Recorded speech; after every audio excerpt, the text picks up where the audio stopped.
बेबाक बात में आप सभी का इस्तकबाल है। मैं हूं खुर्शीद रब्बानी और आज हमारे साथ हैं बीजेपी के सीनियर लीडर, साबिक मेंबर पार्लियामेंट और साबिक chairman national commission for SC/ST doctor Vijay Sonkar Shastri ji. जो इस वक्त मुल्क का माहौल है उस पर बात करेंगे। सियासत कैसे आगे बढ़ रही है, बीजेपी किस तरीके से एक के बाद एक स्टेट्स जीतती जा रही है उस पर बात करेंगे। और जो शेड्यूल कास्ट हैं, जो शेड्यूल ट्राइब्स हैं, उनकी पॉलिटिक्स किस तरीके से इस मुल्क में चलती है, दलित वर्ग की पॉलिटिक्स कैसे चलती है, माइनॉरिटी की पॉलिटिक्स कैसे चलती है, इन तमाम इशूज़ पर बात करेंगे। सर इस्तकबाल है, कैसे हैं आप? बिल्कुल ठीक। जो बीजेपी का विजय रथ है वो लगातार आगे बढ़ता जा रहा है। अभी 3 स्टेट्स में इलेक्शन हुए और भले ही एक आध स्टेट में जो है उसके नंबर कम रहे हों, लेकिन फिर भी हुकूमत का हिस्सा है। तो कैसे देख रहे हैं बीजेपी का जो ये लगातार बढ़ता हुआ जो दायरा है, इस मुल्क की एक एक रियासत में बीजेपी की हुकूमत हो रही है? देखिए, लंबे समय के बाद देश का जो राजनीतिक डायमेंशन है वो चेंज हुआ है। जाति पाति पंथ संप्रदाय और तुष्टीकरण पर भारत की राजनीति चलती थी, यही मुख्य मुद्दा होता था।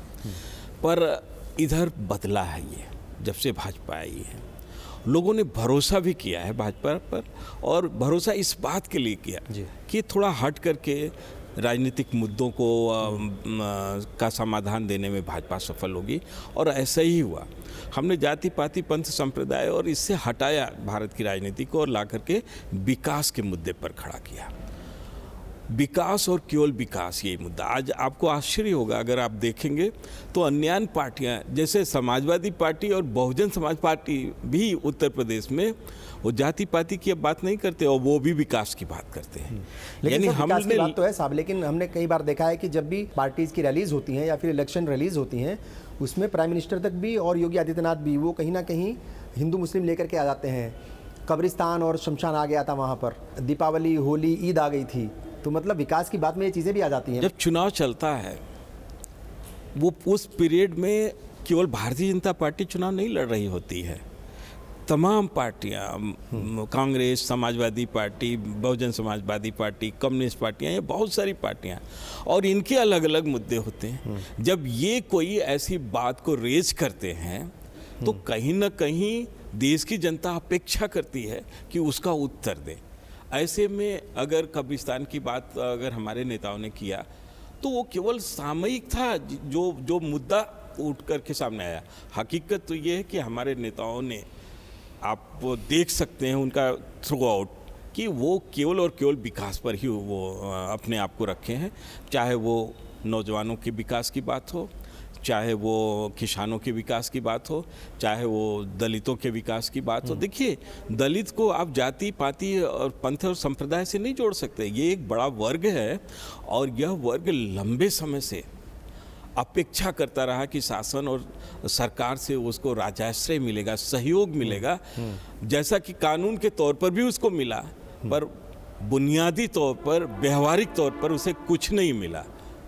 और वो केवल एक चुनाव का मुद्दा बन के रह जाता है अथवा वोट बैंक के रूप में उसका इस्तेमाल होता रहा है। दलित वर्ग के ऊपर हमने देखा कि अलग अलग घटनाएं हुई हैं और अत्याचार जो हैं, ऐसी बातें होती हैं कि अत्याचार बढ़े हैं बीजेपी हुकूमत आने के बाद, जब से मरकज़ में बीजेपी हुकूमत आई है। चाहे गुजरात की बात कर लें, हरियाणा की बात कर लें, और कई सारे अलग अलग स्टेट्स में इस तरह की घटनाएं वो सामने आती रहती हैं, ख़ासतौर से वहाँ पर जिन स्टेट्स में बीजेपी की हुकूमत है। तो दलित वर्ग के ऊपर ये अत्याचार क्यों? अगर उनका वोट चाहिए, अगर उनसे प्यार मोहब्बत है तो। नहीं, देखिए, यहाँ भी मैं बतलाना चाहूँगा बड़ी विनम्रता के साथ कि देश में क्या हो रहा है। जहाँ जहाँ हमारी सरकारें हैं जी, उन राज्यों में घटनाएं होती हैं, घटनाएं दुर्भाग्यपूर्ण हैं। तमाम जगह पर अगर इस प्रकार की घटना होती तो मैं वो उसकी निंदा करता हूँ, लेकिन जब ये घटना होती है तो इन घटनाओं का व्यापक रूप से चर्चा किया जाता है, होना भी चाहिए, न्याय मिलना चाहिए। यहाँ तक कि अगर एक्शन भी हो जाता है तो भी उसको लेकर के मुद्दे बनाने की कोशिश की जाती है। अगर कहीं प्रशासनिक फेलियर है या कहीं कोई अधिकारी की वजह से वो कोई दुर्घटना होता है, या कहीं कोई भारतीय जनता पार्टी का ही मान लीजिए कोई कार्यकर्ता का इन्वॉल्व है, तो ये एक लॉ एंड ऑर्डर का विषय होता है। इसको सरकार के साथ जोड़ने की आवश्यकता नहीं है, लेकिन जोड़ा जाता है। क्यों जोड़ा जाता है? जब घटनाएं ज़्यादा बढ़ जाती हैं तब जोड़ा जाता है। नहीं, घटनाएं, आप ये बताइए, रोहित वेमुला की घटना तो एक घटना हुई थी, लेकिन इसको ये और इस तरह की वहाँ पर अनेकों घटनाएं हुई थी उसी यूनिवर्सिटी में। पर रोहित वेमुला को वास्तव में वो तो दलित भी नहीं था, लेकिन एक दलित का उसको चोंगा पहनाया गया और खूब उस पर चर्चा की गई। तो आप मानते हैं कि राजनीति होती है दलित के नाम पर आज भी? देखिए, राजनीति तो हो ही रही है। हकीकत ये है कि लॉ एंड ऑर्डर का मुद्दा है तो उसको उस मुद्दे को सॉर्ट आउट करना चाहिए, त्वरित एक्शन होनी चाहिए, कंपेंसेशन मिलना चाहिए, दोबारा रिपीट ना हो इसकी कोशिश होनी चाहिए। पर यहाँ तो उसको इतना बढ़ा चढ़ा करके राजनीतिक महत्वाकांक्षा है उससे पूरी करने की कोशिश होने लगती है। परिणाम इससे होता है कि एक जो खाई बनती है, एक दलित समाज का अलग, अन्य लोगों का अलग, ऐसे ही माइनॉरिटी के ऊपर भी कभी कभी ऐसी घटना होती है। तो ये घटनाएं तो पहले भी होती रहती हैं। देखिए, सत्ता आती है, जाती है, नई पार्टियां आती हैं, पुरानी जाती है, कहीं ना कहीं उसके में खोट दिखाई देती है, जो दूसरी पार्टी है उसमें अच्छाई दिखती है, तो ये सिलसिला चलता था। पर जब से हम लोगों की सरकार आई, भारतीय जनता पार्टी की सरकार आई, तो जो जमे जमाए लोग थे, जो किसी भी सत्ता में उनका कोई कुछ भी नहीं बिगड़ता था, उनका काम चलता रहता था, उनकी जड़ें हिली, उनकी जड़ें हिली, विचार उनके हिले, विचारधाराएं का परिवर्तन हुआ। ये केवल सत्ता का परिवर्तन नहीं है, बल्कि भारतीय जनता पार्टी के आने का मतलब है कि ये व्यवस्था का भी परिवर्तन, सिस्टम का परिवर्तन। हमारे प्रधानमंत्री नरेंद्र मोदी जी ने जो कार्य पद्धति है उसको भी बदलने की कोशिश किया है। लंबे समय तक लोग ज़्यादा से ज़्यादा समय दे करके काम करें, गंभीरता के साथ राजनीति काम करें, ये सब सारी चीज़ें। तो ऐसे में वो लोग जिनको कि ये पच नहीं पा रहा है, निराशा हताशा के दौर से गुजर रहे हैं, वो हमारे छोटी छोटी घटनाओं को भी बड़ा से बड़ा दिखला करके उसका प्रचार प्रसार करते हैं, और वो ये भी नहीं महसूस करते कि देश की छवि के साथ इससे जुड़ता लेकिन है। बीजेपी के ऊपर कोई फर्क नहीं पड़ रहा है, क्योंकि किसी भी स्टेट में इलेक्शन होते हैं तो बीजेपी तो आराम से जीत जाती है। देखिए, बीजेपी के ऊपर फर्क इसलिए नहीं पड़ता है कि हम लोग विकास में लगे हुए हैं और जनता समझती है। ये जो इनके उठाए हुए मामले, जो गुब्बारा है, ये फूट जाता है। हर विकास का जो हमारा काम है वो अस्थाई है, वो रहता है। आप कल्पना कीजिए, हमारे देश में हमारी सरकार ने, केंद्र की सरकार ने 3.5 करोड़ महिलाओं को गैस का कनेक्शन दिया। ये महिलाओं ने, किसी ने एप्लीकेशन नहीं दिया था कि धर्मेंद्र प्रधान जी को कि आप हमको एक गैस का कनेक्शन दीजिए, या प्रधानमंत्री जी को। ये रैंडम ढंग से जो गरीब थे उनकी यहाँ भेजा गया है, उनको मिला, ये डिलीवरी रही है। आप सोचिए कैसा ये मुल्क था जहाँ आज़ादी के बाद लोग एक शौचालय के लिए भी तरस रहे थे। 11 करोड़ लोगों के पास शौचालय भी नहीं। बात तो सही है आपकी, लेकिन ऐसा भी नहीं है कि पिछले 70 साल में कोई काम नहीं हुआ। हर एक चीज़ पिछले 70 साल में ही हुई है। चाहे एम्स की बात कर लीजिए, चाहे टेक्नोलॉजी की बात कर लीजिए, चाहे रेलवे की बात कर लीजिए, मेट्रो की बात कर लीजिए, एजुकेशन फील्ड में बड़ा काम हुआ है, हर फील्ड में काम हुआ है। तो ऐसा तो नहीं है कि पिछले 70 साल में कोई काम नहीं हुआ।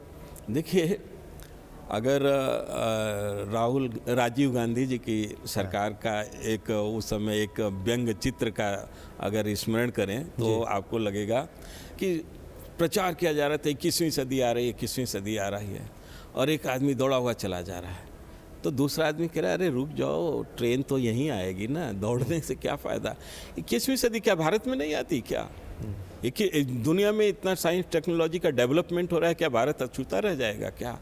लेकिन भारत की जो सिस्टमेटिक जो सिस्टम है, जो व्यवस्था है, उसमें कमी थी। हाँ, बिल्कुल उसमें कमी थी, और वो लोग पूरा नहीं कर पाए। यहाँ पर मुद्दा किस चीज़ का बनाया जाता था? दलित उत्थान का, दलितों के उत्थान का। लेकिन दलितों के उत्थान के लिए जो बने हुए तमाम नियम कानून आज भी वो पूरे नहीं हो पा रहे हैं। इसलिए नहीं पूरे हुए कि उसके लिए नीयत ठीक नहीं थी। लेकिन आज हमारी सरकार में वो सारी चीज़ें ईमानदारी के साथ दलितों तक पहुंचाने की कोशिश की जा रही है कि इनका उत्थान होना चाहिए। आप कल्पना कीजिए रब्बानी साहब, देश में 35 करोड़ के लगभग शेड्यूल कास्ट, शेड्यूल ट्राइब के लोग हैं। 35 करोड़ के लोग अगर विकास के मुख्य धारा से दूर रह जाए तो इस देश का क्या होगा? क्या ये देश विकास कर पाएगा? अगर हम दलित वर्ग की बात करें तो उसका सच्चा हितैषी कौन है? क्योंकि बीजेपी कहती है कि हम आपके असली पैरोकार हैं, मायावती कहती है कि मैं आपके लीडर हूं, रामविलास पासवान कहते हैं कि हम आपके बड़े लीडर हैं। तो इसका सच्चा हितैषी, सच्चा हमदर्द कौन है? देखिए, ये तो स्पष्ट हो गया है 2 साल 3 साल से कि देश में दलितों का असली हितैषी कौन है। डॉक्टर अंबेडकर को लोग यूज करते रहे हैं, लेकिन डॉक्टर अंबेडकर की व्यक्तित्व को भी देश के सामने नहीं लाया जा सका है। इस देश में अगर आज वर्तमान भारत का जो स्वरूप देख रहे हैं, आर्थिक स्वरूप देख रहे हैं, तो इसकी बुनियाद डॉक्टर अंबेडकर ने उस समय रखी थी। डॉक्टर अंबेडकर ने पावर कॉरपोरेशन ऑफ इंडिया की उनके पीरियड में हुआ था, ये कॉन्सेप्ट बना। रिजर्व बैंक ऑफ इंडिया उन्होंने बनाया। एम्प्लॉयमेंट एक्सचेंज डॉक्टर अंबेडकर की देन है। श्रमिकों के लिए 8 घंटे जो आज ड्यूटी है, ये डॉक्टर अंबेडकर की देन है।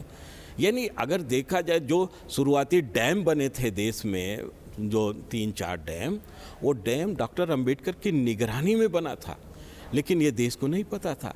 ये इसका दलित आंदोलन, दलित उत्थान से क्या संबंध है, वो मैं बताना चाहता हूँ कि डॉक्टर अंबेडकर को तो कोट किया गया, लेकिन डॉक्टर अंबेडकर के संघर्ष को व्यवहारिक रूप नहीं दिया गया कि एक दलित की आवश्यकता है बिजली।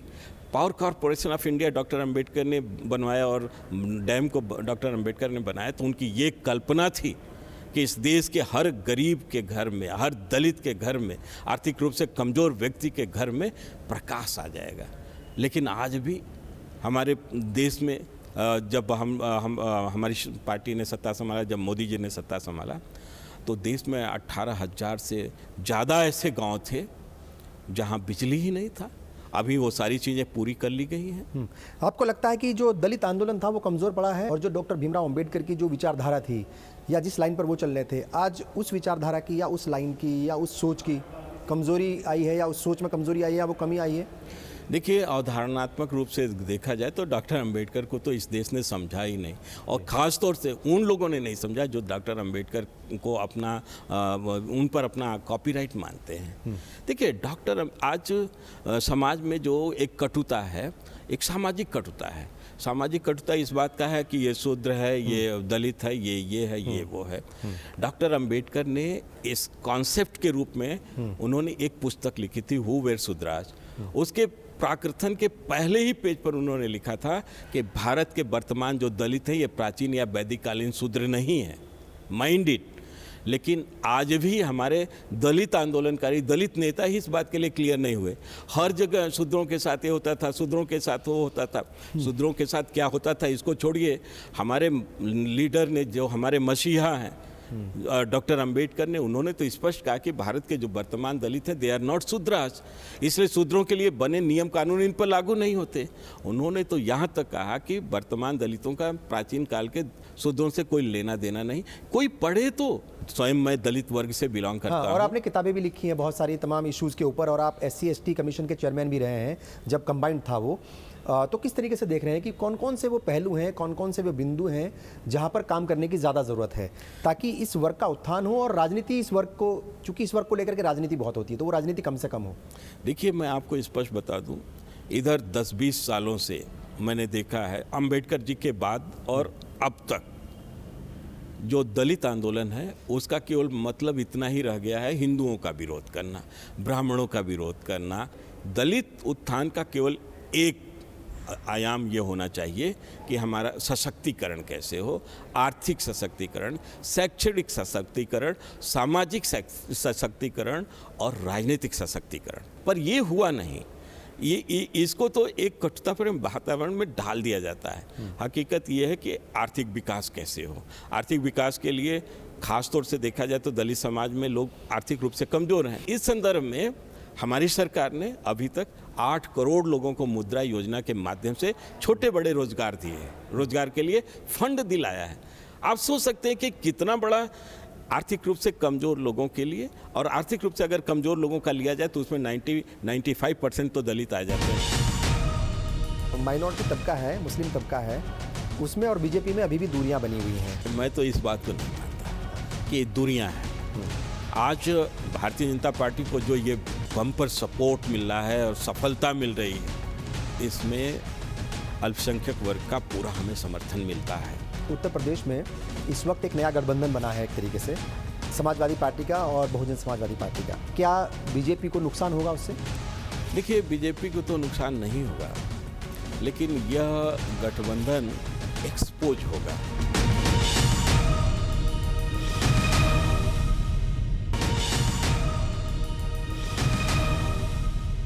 आपको लगता है कि जो माइनॉरिटी कम्युनिटी है, मुसलमान जो है ख़ास तौर से, उनके लिए भी काम करने की ज़रूरत है? और पार्टी, कई बार ऐसा लगता है लोगों को कि पार्टी उनको एक तरफ करके, एक साइड में करके चलती है। देखिए, बुनियादी तौर से ये है, आर्थिक रूप से कमज़ोर लोगों की अगर लिस्ट उठाई जाएगी और उसमें अगर देखा जाए तो अल्पसंख्यक समाज के लोग या दलित समाज के लोग, आदिवासी समाज के लोग, ट्राइबल्स, ये लोगों की संख्या 90% से अबव होती है। तो उनको बुनियादी रूप से कैसे डेवलप किया जाए, ये योजना होनी चाहिए। योजना हमारे यहाँ केवल एक वर्ग संघर्ष को लेकर के होने लगता है और उसी को उत्थान मान लिया जाता है कि मुसलमानों का उत्थान तो तभी है जब हिंदुओं से उनकी रक्षा किया जाए। अरे, मुसलमानों का उत्थान तो तब होगा जब उनको आर्थिक रूप से सशक्त बना दिया जाए। आज आप देखिए सोसाइटी में जितने भी अमीर मुसलमान हैं, जो खासतौर से गुजरात में तो मैंने देखा है कि देश में सबसे ज़्यादा मर्सिडीज़ कार या BMW या ऑडी कार अगर कहीं यूज होता है मुस्लिम समाज में, तो गुजरात में उन मुसलमान लोगों के साथ कोई भेदभाव है क्या? तो भेदभाव तो आर्थिक रूप से मजबूत कर देने के बाद स्वतः समाप्त हो जाएगा, लेकिन हम उनको सामाजिक रूप से ही उलझाए रखते हैं।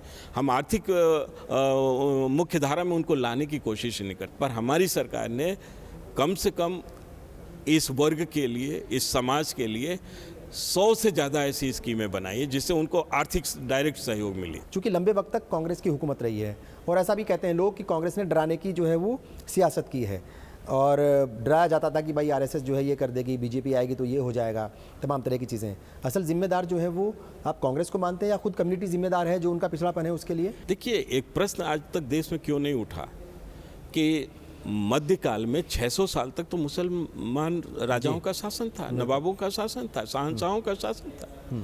इसके बाद भी आज अल्पसंख्यक वर्ग की कितनी निम्न स्थिति है। अगर सामाजिक रूप से इसको देखा जाए तो यहाँ तो साल 2 साल 4 साल अगर कोई किसी व्यक्ति जाति समाज विशेष का आदमी होता है तो अपने आप को डेवलप करने की कोशिश, अपने समाज को डेवलप करने की कोशिश करता है। लेकिन 600 साल तक मुसलमानों का इस देश में शासन था। इसके बाद भी मुसलमान वर्ग की दयनीय हालत, तो ये कहीं ना शासन सत्ता का उनके ऊपर नज़र नहीं था, बल्कि शासन और सत्ता कहीं और था। शासन सत्ता ऐश और आराम में व्यस्त था, शासन सत्ता लूट और पाट में व्यस्त था। इस देश की पहली शताब्दी से 10,000 शताब्दी तक जानते हैं आर्थिक स्थिति कैसी थी। दुनिया में नंबर 1 इकोनॉमी थी हमारे देश। माइनॉरिटी की पॉलिटिक्स जो है, और मैं माइनॉरिटी का मतलब ये है कि ज़्यादातर समझा जाता है मुसलमान, तो मुस्लिम पॉलिटिक्स को लेकर के बहुत सारी चीज़ें होती हैं। सबका साथ सबका विकास की बात भी होती है और उसके ऊपर काम भी होता है, ऐसी बात नहीं कि काम नहीं हो रहा है। और अगर अजान होती है तो प्राइम मिनिस्टर अपनी स्पीच रोक देते हैं इसी ऑफिस में, इसी दफ्तर में। एक बड़ा मैसेज है ये। लेकिन उसी के साथ साथ कुछ ऐसी घटनाएं भी होती हैं, कहीं किसी को जला करके मार दिया जाता है, कहीं किसी को ट्रेन में मार दिया जाता है, कहीं भीड़ जो है एक आदमी को मुसलमान होने की वजह से मार देती है। 2 चीज़ें साथ साथ चल रही हैं, कैसे देखते हैं इसको? नहीं, देखिए, प्रधानमंत्री जी की नीयत को आपने देखा होगा, ऐसे कई जगह हुए हैं, पहली बार नहीं हुआ है कि अजान इत्यादि जब होता है और वो उनका भाषण चल रहा होता है तो वो पूरा सम्मान देते हैं। प्रधानमंत्री जी हो या हमारे राष्ट्रीय अध्यक्ष अमित भाई शाह जी हैं, ये लोग सभी वर्ग, सभी कम्युनिटी, सबका सम्मान, हमारी पार्टी का तो एक तरह से सिद्धांत ही है सबका साथ सबका विकास। लेकिन हकीकत ये है कि ये जो घटनाएं होती हैं, ये घटनाएं जहाँ भी होती हैं दुर्भाग्यपूर्ण घटनाएं होती हैं और उन घटनाओं के पीछे ये इंटेंशन नहीं होता है कि ये हमारे बड़े नेताओं के सह पर ये हो रहा है, बल्कि ये दुर्भाग्यपूर्ण घटनाएं जो होती हैं इनके कई कारण होते हैं। सामाजिक अध्ययन इनका करने पर पता यही चलता है कि कहीं व्यक्तिगत दुश्मनी है, तो कहीं ईर्ष्या और द्वेष का मामला आता है, तो कहीं कोई ना कोई उस व्यक्ति विशेष द्वारा किए हुए कामों की वजह से होता है, यानी उसके कारण अलग होते हैं। उसका कहीं भी राजनीतिक कारणों से कोई लेना देना नहीं होता है। लेकिन जब ये घटना हो जाती है तो इसको जोड़ने की कोशिश की जाती है कि ये इनसे जुड़ा है, ये इनको भाजपा के नेताओं द्वारा किया जा रहा है, तो कांग्रेस के नेता। देखिए, हकीकत तो ये है कि इस तरह की घटनाओं के पीछे कोई ऐसा इंटेंशन किसी पार्टी विशेष का नहीं होता है। देखिए, बड़ी मुश्किल से देश इन सब चीज़ों से अलग हट करके विकास के मुद्दे पर आया है। लेकिन विकास तो है साहब, थोड़ा सा डर भी है माइनॉरिटी कम्युनिटी में। कासगंज हो जाता है, दूसरी चीज़ें हो जाती हैं और कासगंज की जो चीज़ें चलती हैं, फिर बाद में पता चलता है कि पर्टिकुलर एक कम्युनिटी के लोगों को ज़्यादा टारगेट किया जा रहा है। तो ये जो घटनाएं होती हैं ये खौफ भी पैदा करती हैं। देखिए, कासगंज वगैरह की भी जो घटना हुई थी, देश ने देखा था, तत्काल वहाँ एक्शन हुआ है, और जो दोषी लोग पकड़े भी गए हैं। लेकिन उसके पीछे जो माहौल बनाया जाता है, वो माहौल तो जो पॉलिटिकल पार्टियां हैं उनके द्वारा बनाया गया है। हकीकत तो ये था कि वहाँ एक घटना हुई थी और उस घटना में वहाँ पर जो लोग दोषी लोग थे उनको तत्काल ट्रेस आउट किया गया, उनके खिलाफ एक्शन हुआ। आप देखिए ना, एक राजस्थान में भी ऐसी एक घटना हुई थी। एक जगह कुछ लोगों को, अल्पसंख्यक वर्ग के लोगों की पिटाई हुई और एक व्यक्ति का मृत्यु भी हो गया। तत्काल विद इन नो टाइम वहाँ एक्शन लिया गया, अरेस्ट किया गया और जेल भेज दिया गया, कार्रवाई हुई और कंपेंसेशन इत्यादि भी दिया गया।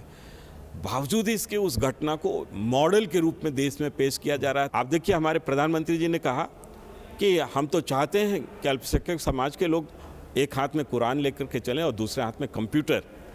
अरे 21वीं सदी की हम कल्पना करते हैं और 21वीं सदी की कल्पना बगैर कंप्यूटर के संभव है क्या? ठीक है। आज हमारी सरकार ने प्रत्येक जिले में मेडिकल एड के रूप में एक तरह से देखा जाए तो हर व्यक्ति को हर तरह की सुविधा देने का प्रयास किया है और वो मिल रहा है। उनको दूर जाना ना पड़े, उनके जिले के हॉस्पिटल में उनको सारी सुविधाएं मिली। ये बताइए साहब, जो माइनॉरिटी तबका है, मुस्लिम तबका है, उसमें और बीजेपी में अभी भी दूरियां बनी हुई हैं, तो कोई फार्मूला नज़र आता है कि ये जो गलत फहमियाँ हैं, ये जो दूरियां हैं, इनको ख़त्म किया जा सके? नहीं, देखिए, मैं तो इस बात को नहीं मानता कि दूरियां हैं। आज भारतीय जनता पार्टी को जो ये बम्पर सपोर्ट मिल रहा है और सफलता मिल रही है, इसमें अल्पसंख्यक वर्ग का पूरा हमें समर्थन मिलता है।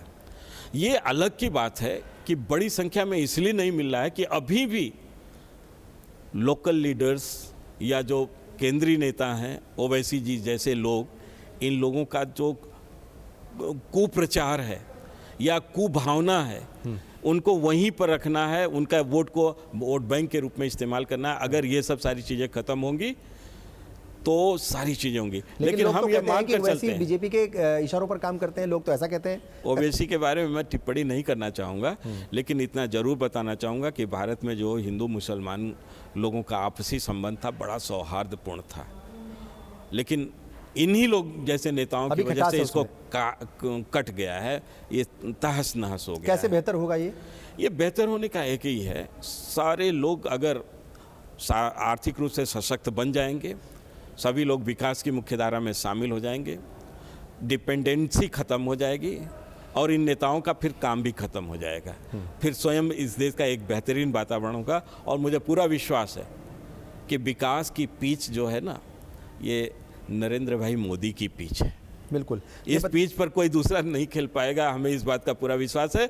चाहे हिंदू, चाहे मुस्लिम, चाहे दलित, चाहे अल्पसंख्यक, सब लोग नरेंद्र भाई मोदी जी के साथ जुड़ करके खड़े होंगे। उत्तर प्रदेश में इस वक्त एक नया गठबंधन बना है एक तरीके से, समाजवादी पार्टी का और बहुजन समाजवादी पार्टी का। कैसे उसको देख रहे हैं और क्या बीजेपी को नुकसान होगा उससे?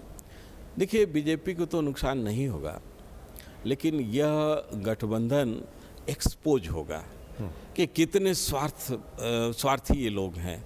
कल तक एक दूसरे को देखना नहीं चाहते थे, एक दूसरे पर जानलेवा हमला करते थे, एक दूसरे को मिटा देना चाहते थे।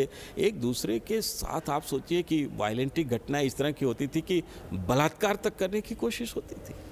आज वो मिल गए हैं, तो क्यों मिल गए हैं ये प्रदेश की जनता पूछ रही है और हमें हम लोगों को इस पर कुछ विचार देने की आवश्यकता नहीं, वो तो जनता ही अपना विचार प्रकट कर देगी मतों के रूप में।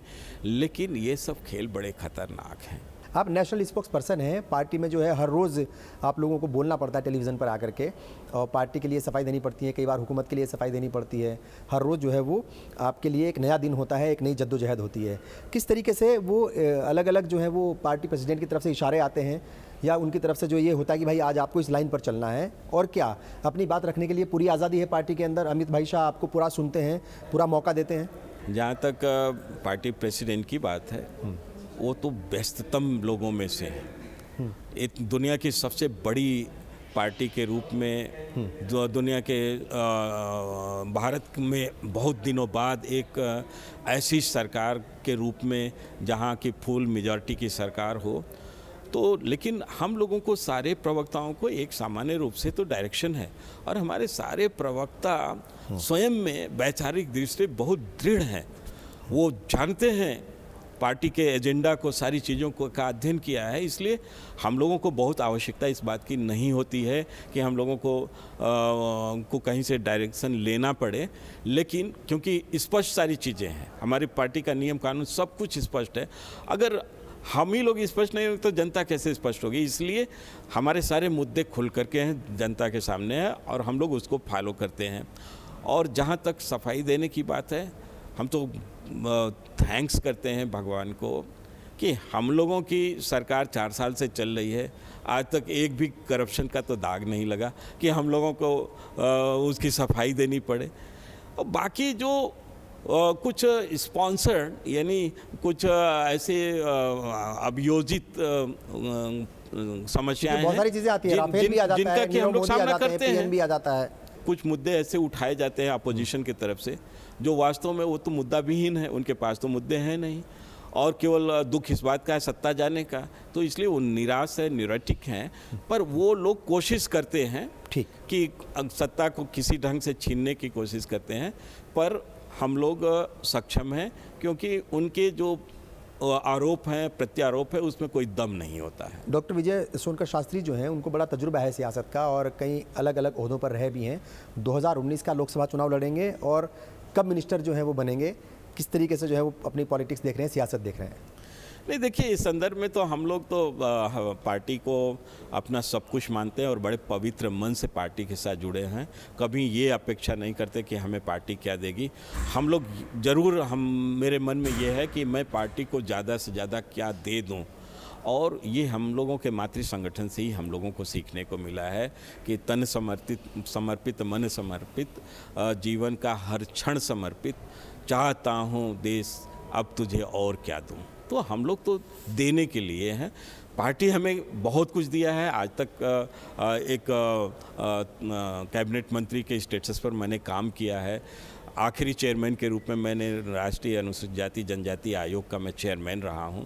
आज प्रवक्ता के रूप में मैं पार्टी का चेहरा बन के सामने हुआ। ईश्वर से तो और आप लोगों से तो यही मेरी अपेक्षा है कि कहीं कोई ऐसी भूल ना हो जाए, ऐसी दुआ करिएगा। और बाकी हम लोग तो सतर्क हैं। पार्टी का जो पार्टी लाइन है, पार्टी का सिद्धांत है, और जनहित की जो तमाम योजनाएं सरकार की, उनको जनता तक कैसे पहुंचाएं, यही प्रयास रहता है कि कोई त्रुटि न हो जाए, बल्कि हम लोग अपने ढंग से इसको अपने अपने तरीके से जनता तक पहुंचाएं। सर, हमसे बात की बहुत बहुत शुक्रिया, बहुत अच्छा लगा आपसे बात करके। तो ये थे डॉक्टर विजय सोनकर शास्त्री जी, दिल से दिल की बात कर रहे थे, बेबाकी से सभी बातों का जवाब दे रहे थे, सभी सवालों के जवाब इन्होंने वाकई बेबाकी से दिए। आप सबका भी बहुत बहुत शुक्रिया, आपने बेबाक बात देखा। Thank you.